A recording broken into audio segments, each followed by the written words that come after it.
The term male gaze has become surprisingly mainstream in recent years. But what exactly is the origin of the term, and how do we see it manifest?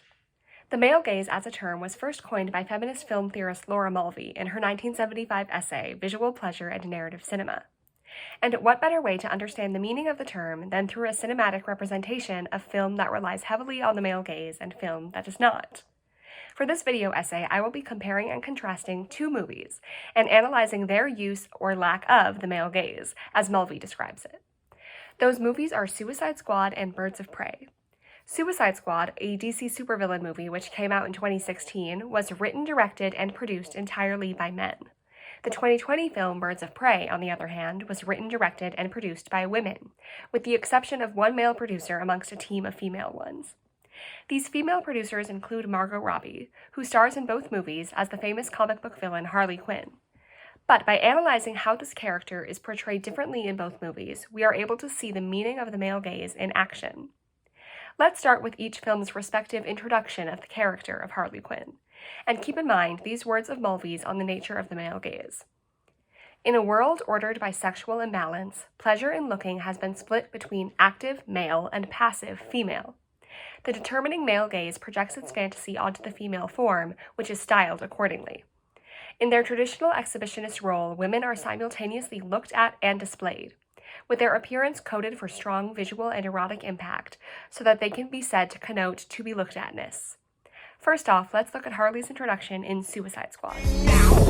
Before she ran off and joined the circus, she was known as Dr. Harley Quinzel, a psychiatrist at Arkham Asylum.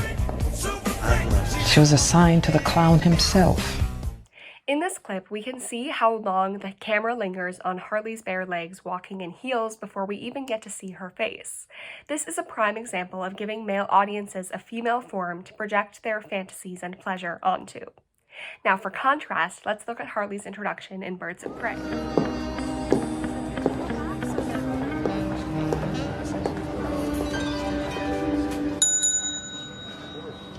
Can I help you? Why, yes, you can. I'm here to report a terrible crime. And what terrible crime is that? This one.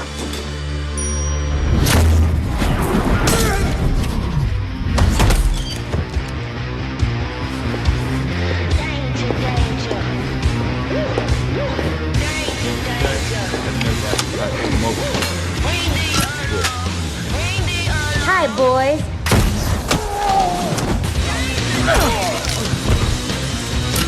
Meeting's over.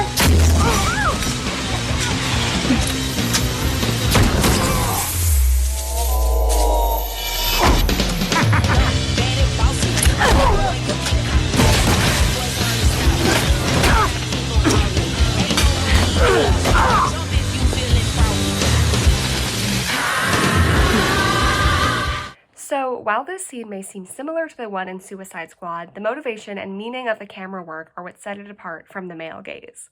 We travel up Harley's body quickly and in accordance with her movements, not from a distance with slow sexual undertones. Her face is not shown immediately to give the audience a sense of rising action, not to give sexual pleasure to male audiences. She is not passive or defined by her to-be-looked-at-ness, as Mulvey would put it.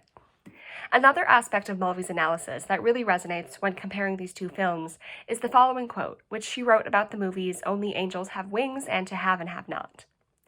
The film opens with the woman as object of the combined gaze of spectator and all the male protagonists in the film.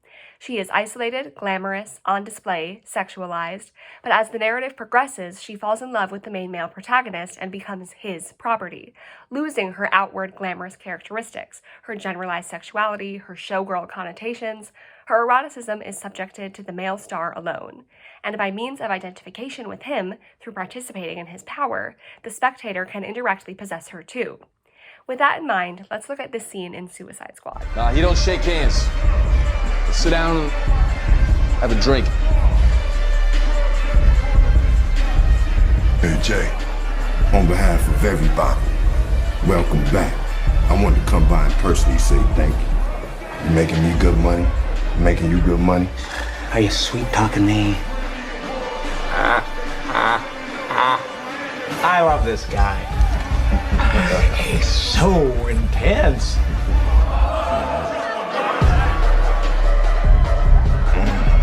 You're a lucky man. Got a bad bitch. Oh, there she is. The fire in my loins. The itch in my crotch. The one, the only, the infamous Harley Quinn.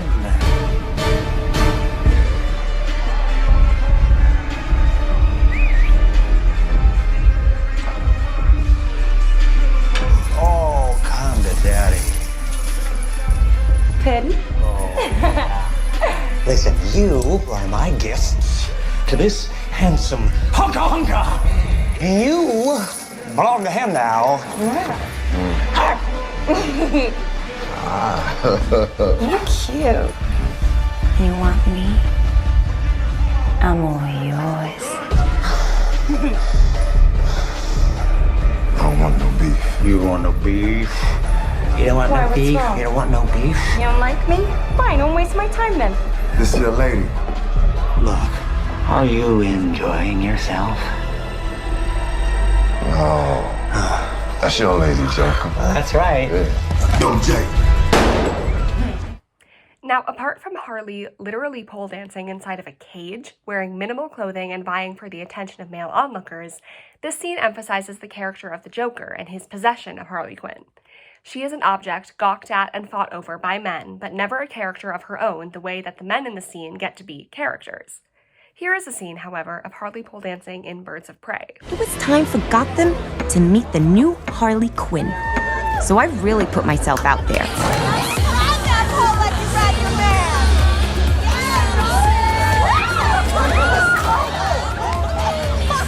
God damn it!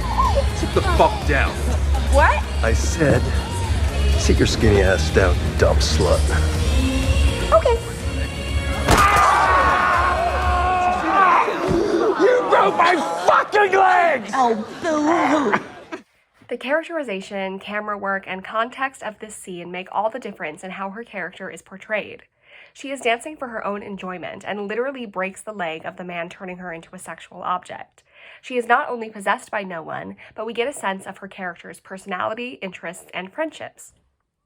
Mulvey wrote in her essay that women stand in patriarchal culture as a signifier for the male other, bound by a symbolic order in which man can live out his fantasies and obsessions through linguistic command by imposing them on the silent image of a woman still tied to her place as the bearer of meaning, not maker of meaning. To finish our analysis of the male gaze, let's look at Harley's costumes in both films and think about how the image of woman is either a bearer or maker of meaning in each film. The following clip is from Suicide Squad.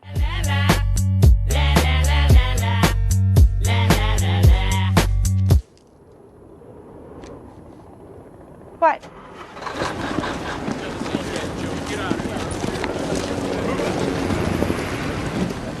Won't fit anymore? Too much junk in the trunk? Nah. Every time I put this on, somebody dies. And? Once again, in this clip, we see Harley being leered at by a group of men and a lingering camera technique over her body that serves to bring sexual pleasure and objectification to its male audience.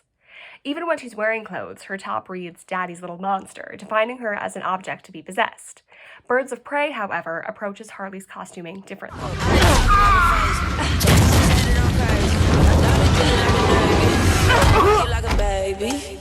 Run, Piggy, run!